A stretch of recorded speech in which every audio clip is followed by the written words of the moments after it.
어떤 동물 나라에서 암여우와 암사자 두 마리가 서로 자기 자랑을 시작했습니다.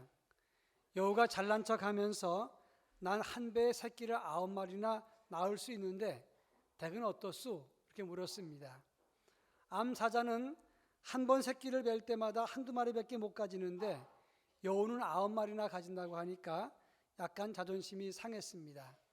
그때 암사자가 하는 말이 그래도 난 낳았다 하면 다 사자요, 이렇게 이야기를 했습니다. 숫자가 많은 것보다 하나를 낳아도 동물의 왕 사자를 낳는 것이 더 크다, 이런 의미가 담겨 있습니다. 우리도 마찬가지입니다. 이 세상에서 많은 것을 가지지 못하고 비록 높은 위치에 있지 못한다고 할지라도 만왕의 왕이신 하나님의 자녀로 살아간다는 것, 그것이 얼마나 중요한가를 우리 모두가 깨달을 수 있기를 바랍니다. 저는 지난 시간에 베드로전서 2장 1절로 8절 말씀을 통해서 산돌 대신 예수 그리스도 안에서 우리는 신령한 집으로 지어지는 거룩한 제사장들이다 하는 말씀을 드렸습니다. 그리고 성전의 모퉁이 돌처럼 이 벽과 저 벽을 어우르는 역할을 하는 하나님의 일꾼들이다 하는 말씀을 했습니다. 유대인이나 이방인이나 또는 할례자나 무할례자나 죄인이나 종이나 부자나 가난한 사람이나 성공한 사람이나 실패한 사람이나 모두가 다 품는 하나님의 거룩한 교회의 일꾼이라 하는 말씀입니다. 그런가 하면 마지막으로 우리는 불신세계에서 걸려 넘어지게 하는 부딪히는 돌이다. 한마디로 말해서 세상과 악에 대한 경고등이라 하는 말씀을 드렸습니다. 오늘은 지난주에 연속 설교로 그렇다면 산돌 대신 예수 그리스도를 품고 사는 우리들은 어떠한 실존적인 존재인가 하는 것을 함께 살펴볼까 합니다. 9절에 보면 너희는 택하신 족속이요 왕같은 제사장이요 거룩한 나라여 그의 소유가 된 백성이라, 이렇게 말씀을 했습니다. 근데 이 말씀은 출애굽기 19장 5절로 6절에 나오는 말씀의 재인용이라고 말할 수가 있습니다.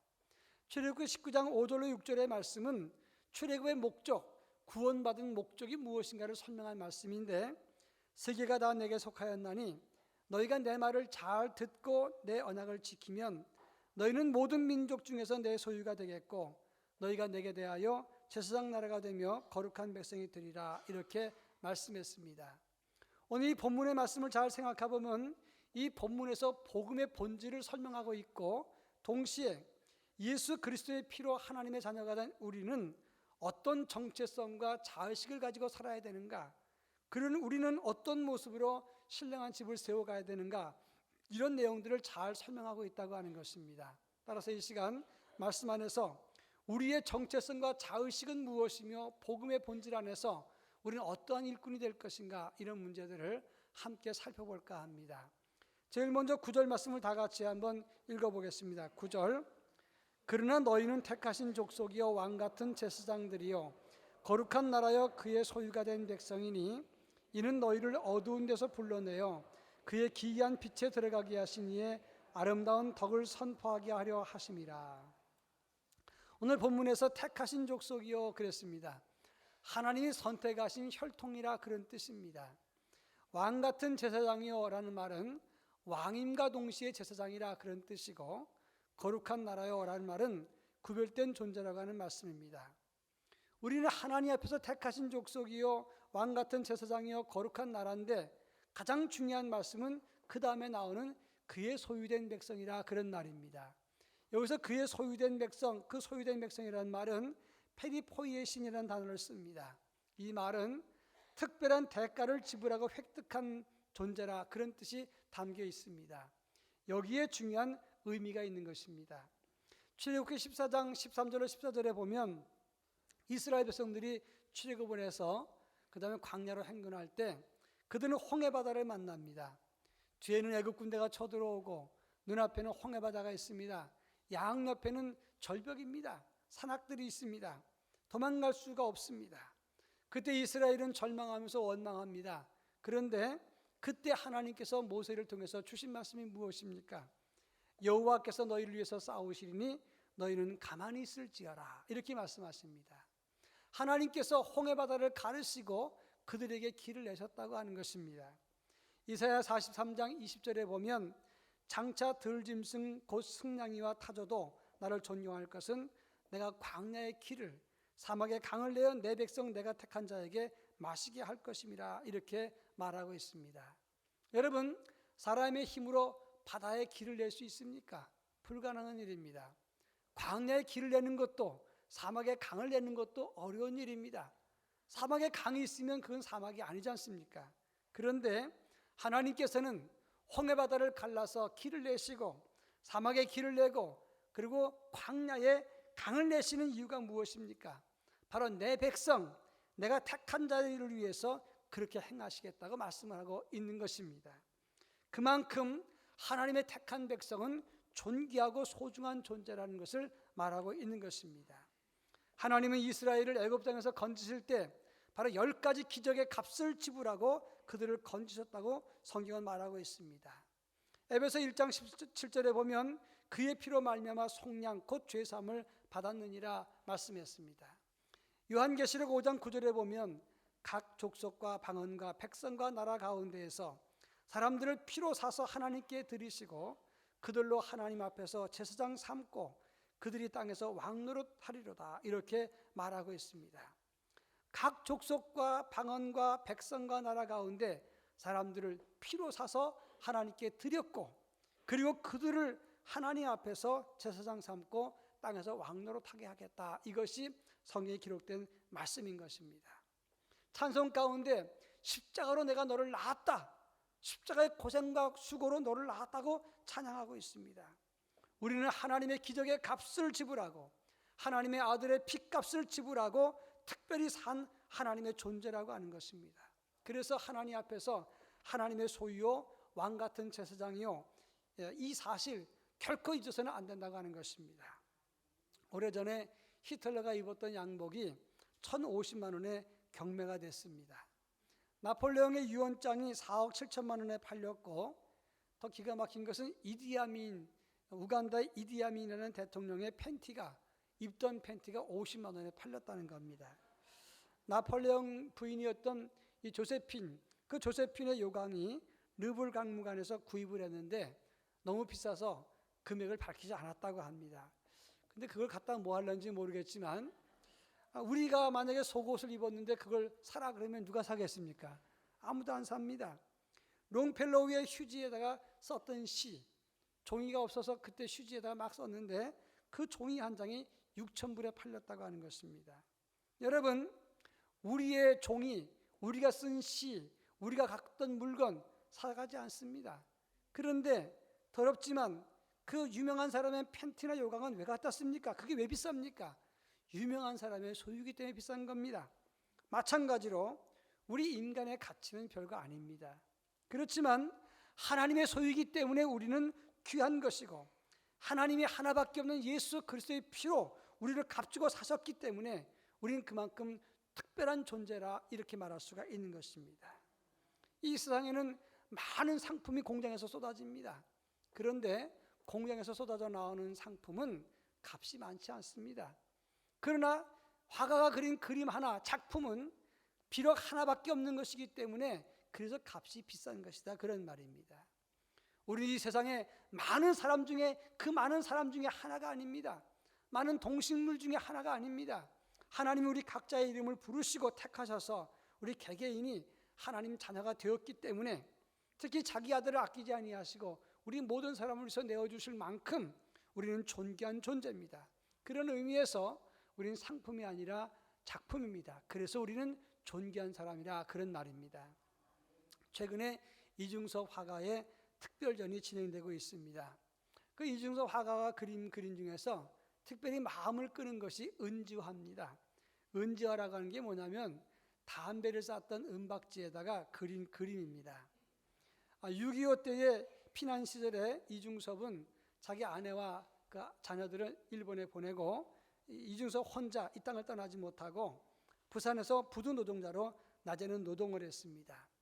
밤에는 여러 사람이 함께 자는 숙소에서 이 담배 껍질에 있었던 그 은박지에다가 날카로운 목 같은 것으로 은박지에 그림을 그렸습니다. 재료를 살 돈이 없어서 거기다 그림을 그렸다는 겁니다. 찢어지면 안 되니까 살살 긁으면서 그림을 그렸는데 한 번은 부두에서 오선학교 선배를 만났습니다. 너무 반가워서 살아있다는 것이 고마워서 줄 게 없으니까 은박지에 그림을 즉석에서 그려서 주었습니다.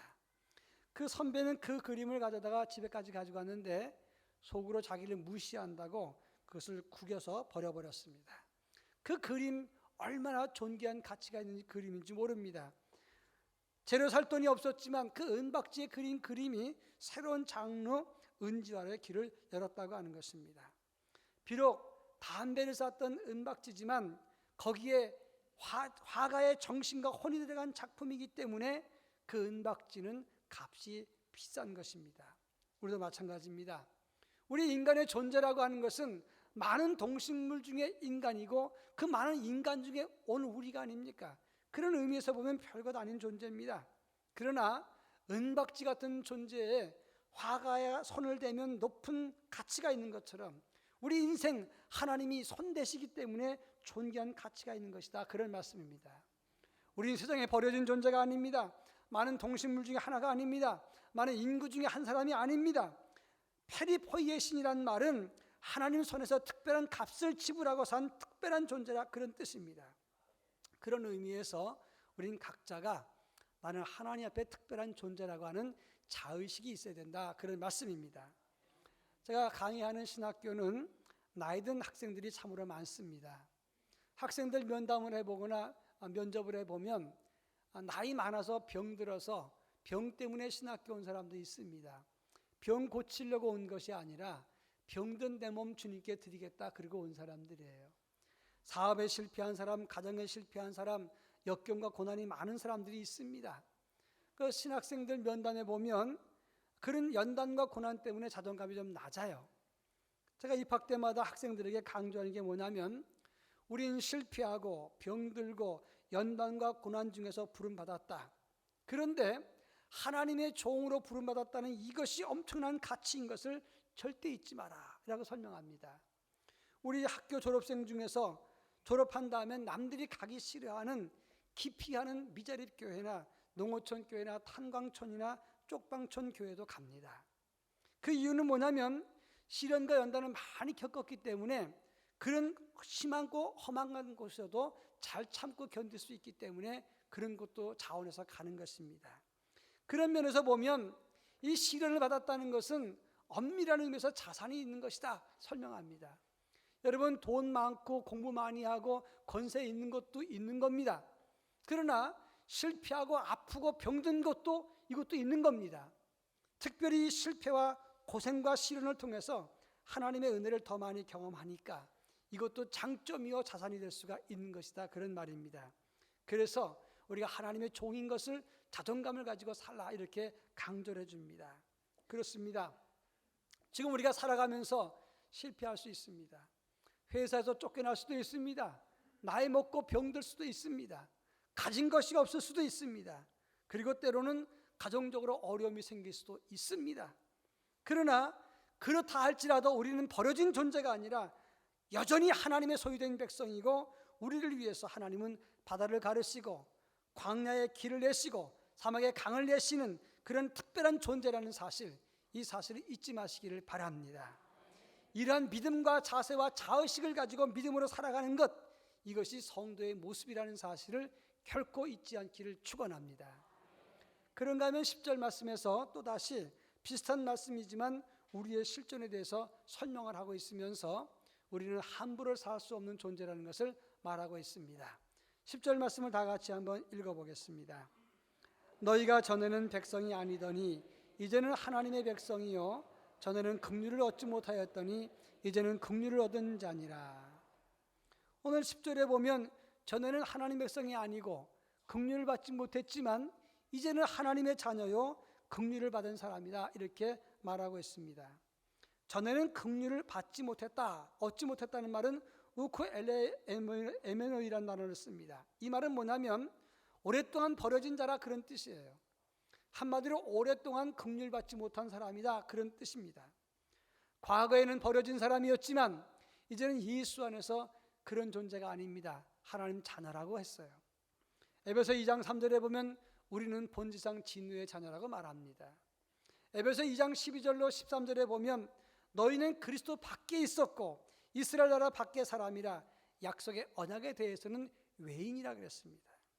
세상에서 소망이 없고 하나님 없는 자였다라고 말합니다. 로마서 6장부터 8장까지를 읽어보십시오. 거기에 보면 우리는 죄의 종으로 불의의 도구로 사망에 들여진 자라고 말합니다. 그리고 또 무서워하는 종의 영을 받은 사람이라고 말합니다. 우리의 실존은 버려진 자요, 긍휼히 여김받지 못하는 본상 진노의 자녀요, 외인이요, 소망이 없고 하나님 없는 죄의 종이요, 종의 영을 받은 사람이라고 말합니다. 그러나 이제 예수 그리스도 안에서 우리는 어떤 사람이냐?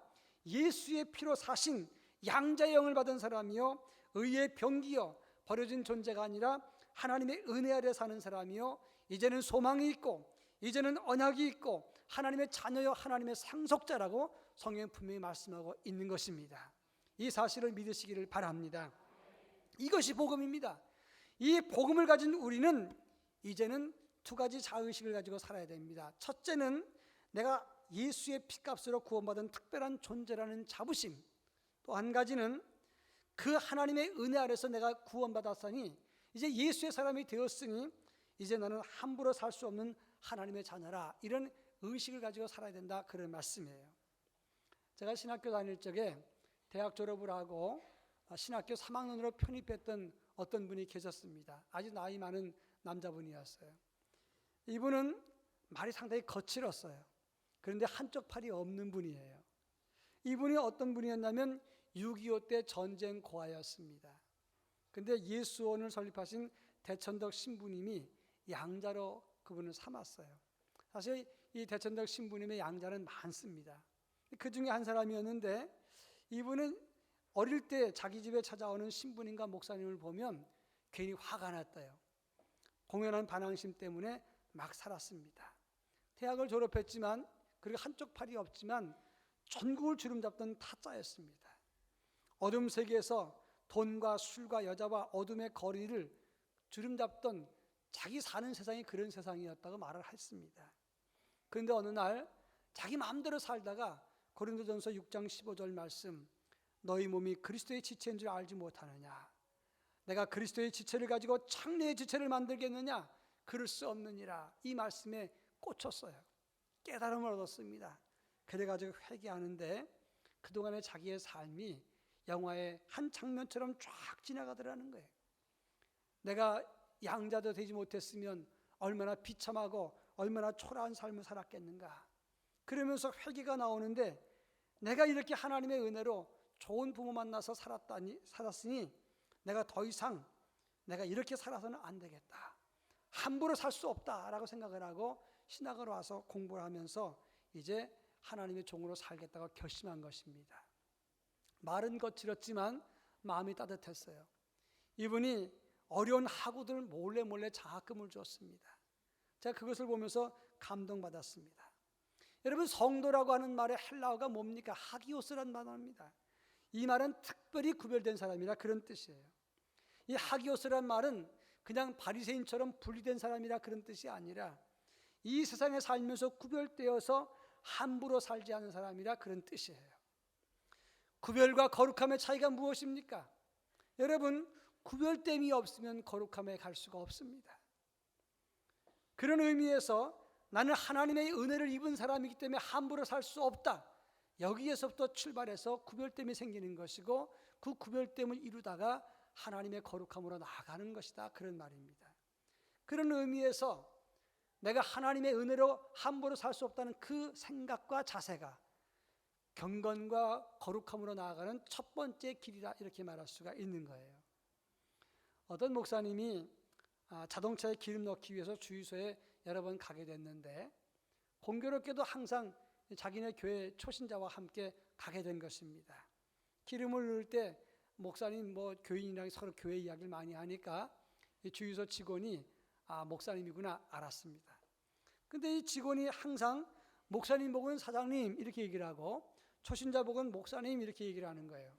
그러니까 목사님이 저 사람이 좀 헷갈렸는구나 생각을 했는데 갈 때마다 목사님 보고 사장님, 초신자 보고 목사님 그러니까 이 목사님이 충격을 받았어요.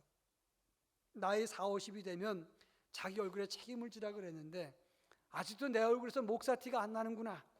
부끄러운 회개를 했다. 그런 글을 제가 보고 웃기도 했지만 또 한편으로 느낌이 왔습니다. 여러분, 우리가 예수를 10년, 20년, 30년 믿었으면 그 다음에 이 세상 사람들이 나를 보고 뭐라고 부릅니까? 우리 교회에서는 다 아니까 부르지만 안 믿는 사람이 우리 얼굴을 보면서 그리고 우리의 삶을 보면서 목사님, 장로님, 권사님, 집사님 이렇게 부르시는지 아니면 사장님, 아니면 아저씨 이렇게 부르는지 한번 깊이 생각해야 된다고 하는 것입니다. 내 얼굴과 삶 속에서 구별점이 보이는가? 분명한 것은 나는 하나님의 은혜를 입은 사람이기에 예수의 피로 값주고 사신 백성이기에 나는 함부로 살아서는 안 된다는 자의식을 가지고 살아야 된다고 하는 것입니다. 바로 이것이 경건에 이르는 출발점이 되는 것입니다.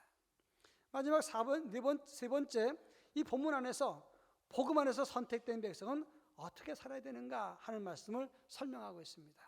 9절 말씀을 다시 한번 읽겠습니다. 9절. 그러나 너희는 택하신 족속이요 왕같은 제사장들이요 거룩한 나라여 그의 소유가 된 백성이니 이는 너희를 어두운 데서 불러내어 그의 기이한 빛에 들어가게 하신 이의 아름다운 덕을 선포하게 하려 함이라.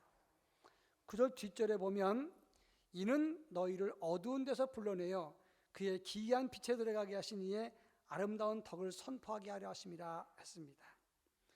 아름다운 덕을 선포한다. 이 말은 타스 아레 타스란 단어인데 이 말은 탁월한 실제적인 행동이라 그런 뜻입니다. 그 말 가지고는 이해가 안 돼요. 이 말의 내용과 이 앞뒤 문맥을 통해서 볼 때 우리를 하나님의 빛에 들어가게 하신 그 하나님의 아름다운 덕을 선포한다. 이 말은 자기 아들 아낌없이 우리를 위해서 주신 하나님의 사랑과 은혜를 그 뛰어나고 높으신 사랑을 갚고 이것을 전한다. 이런 의미의 말이라고 하는 것입니다. 칼 힐턴은 말하기를 인간 생애의 최고의 날은 자기 사명을 깨닫는 날이다. 우리의 사명이 무엇이냐? 빚진 사랑, 그 큰 사랑과 은혜를 믿음으로 깊은 감사로 갚는 것이다 라고 말을 했습니다. 우리 주님이 우리를 위해서 흘리신 피, 십자가로 그 고통 속에서 우리를 낳았습니다. 우리는 하나님의 소유가 된 백성입니다. 그렇기 때문에 그 큰 사랑과 은혜를 깊은 감사와 함께 이것을 드러내고 갚는다. 그것이 바로 타스 아레 타스라고 하는 뜻입니다. 1차 세계대전 당시에 독일의 특수부대가 있었습니다. 이 독일군의 특수부대는 적진에 기습적으로 침투해서 이 적군을 생포해가지고 정보를 얻어서 많은 성과를 얻는 그런 부대였어요. 그런데 어느 날 이 독일 특수부대가 어떤 부대에 기습적으로 침투해 들어갔는데 적군 하나를 생포했습니다. 밤새도록 이 참호에서 보초를 쓰고 있던 사람이었는데 아침이 되니까 배도 좀 출출하고 해서 자기 그 배낭에서 아침 식사 하려고 빵 한 조각을 들고 막 먹으려고 하는데 독일군이 착 침입한 겁니다. 얼마나 놀랬겠어요. 그러니까 이 병사가 얼떨결에 자기 빵을 갖고 있다가 이 빵 좀 드실래요? 그 빵을 줬어요. 그러니까 독일군 병사도 자기도 얼떨결에 그 빵을 받았습니다. 그러고 난 다음에 조금 있다가 이 병사를 풀어줬어요. 이 독일군 병사가 부대에 돌아가서 상관에게 호된 책망을 받습니다. 아니 적을 잡았으면 데리고 와야지 왜 풀어주느냐? 그리고 그 한 사람 때문에 우리 특수부대원이 노출되면 모두가 위험할 뻔하지 않았느냐? 야단을 막 맞았습니다. 야단 맞았어요. 그런데 그 독일군 병사가 이런 말을 했습니다. 밤새도록 보초를 쓰고 매복해 있다가 그 초췌한 모습으로 있던 사람이 아침에 빵 하나 먹으려고 그러는데 그 빵 하나를 나한테 줬는데 내가 받았는데 어떻게 그 사람을 내가 끌고 옵니까? 난 그렇게 못합니다. 아주 의미가 있는 말이에요. 받았으면 갚는 것이 당연한 겁니다. 우리가 받은 것은 빵 한 조각이 아닙니다. 예수의 피입니다. 예수의 생명입니다. 하나님의 은혜와 사랑인 것입니다. 그런 의미에서 그 큰 사랑을 받았다면 갚아야 되는 거예요. 억지로 갚는 것이 아니라 남이 시켜서 갚는 것이 아니라 잔소리 때문에 갚는 것이 아니라 자발적으로 그 사랑, 그 은혜를 갚아야 된다 그런 말이에요. 그것이 바로 아름다운 덕을 선포하는 것, 타스 아레 타스라는 뜻이에요. 최근에 우리 교회 사가족부가 너무 잘하고 있어요. 사가족들 제가 신방을 해보니까 똑같은 말을 해요. 무슨 말이냐면 이 새가족부가 너무너무 잘해줘가지고 교회에 정착하게 됐다. 산부 예배 끝나면 새가족들은 다른 데 안 가고 새가족실에 모여서 차 마시고 대화도 하고 떡도 먹고 그러면서 너무 행복하다는 겁니다. 더 감사한 것은 이 새가족 공부를 하면서 공부했던 분이 어시스턴트로 남아가지고 그 다른 사람에게 또 배려하고 도와준다는 거예요. 너무너무 기쁘다는 거예요. 저는 상당히 감동을 받았습니다. 누군가에게 배려받고 누군가의 도움받아서 내가 이렇게 신앙생활을 하게 됐으니 내가 또 누군가를 도와주겠다. 이것이 자발적으로 도움을 주는 것, 이것이 아름다운 덕을 선포하는 것이다. 이렇게 생각을 했어요. 그렇습니다. 우리 교회는 그냥 교회가 되면 안 됩니다. 누군가 힘들고 지친 사람이 들어와서 쉴 수 있는 그늘이 있는 교회가 되어야 되는 것입니다. 그러기 위해서는 하나님의 은혜를 기억하고 자발적으로 그 사랑을 나누는 교회가 되어야 된다 하는 것입니다. 억지가 아니라 누가 시켜서가 아니라 자원하는 마음으로 신령한 집을 세워가는 하나님의 교회가 되어야 된다고 하는 것입니다. 여러분, 우리가 받은 은혜가 무엇입니까? 우리는 그냥 빵 한 조각 받은 게 아니지 않습니까? 예수의 피, 하나님의 사랑을 우리가 받은 사람들입니다. 그래서 우리는 그 긍지와 자부심으로 그리고 함부로 살지 않겠다는 자세로 살아가야 되는 것입니다. 자발적으로 하나님의 교회가 그늘이 되도록, 큰 그늘이 되도록 우리 모두가 작은 나무로 숲을 이룰 수 있어야 된다 하는 것입니다. 이 같은 교회에 대해서 아름다운 덕을 선포하는 하나님의 거룩한 백성과 교회가 될 수 있기를 주의 이름으로 축원합니다. 기도하겠습니다. 사랑 많으신 하나님 아버지, 우리는 많은 사람 중에 한 사람이지만 하나님의 소유가 된 백성으로 특별한 은혜를 덧입었다는 사실을 기억합니다. 그래서 우리는 존귀한 존재요 함부로 살 수 없는 존재인 것을 고백합니다. 이제는 그 사랑 가슴에 품고 하나님의 아름다운 덕을 증거하고 나누는 하나님의 거룩한 자녀가 되게 하옵소서. 그래서 우리 각자가 모여서 큰 숲을 이루고 지치고 힘든 사람들이 깃들일 수 있는 아름다운 교회를 가꾸는 아버지의 거룩한 교회가 되게 하옵소서. 예수님의 이름으로 기도합니다. 아멘. 주신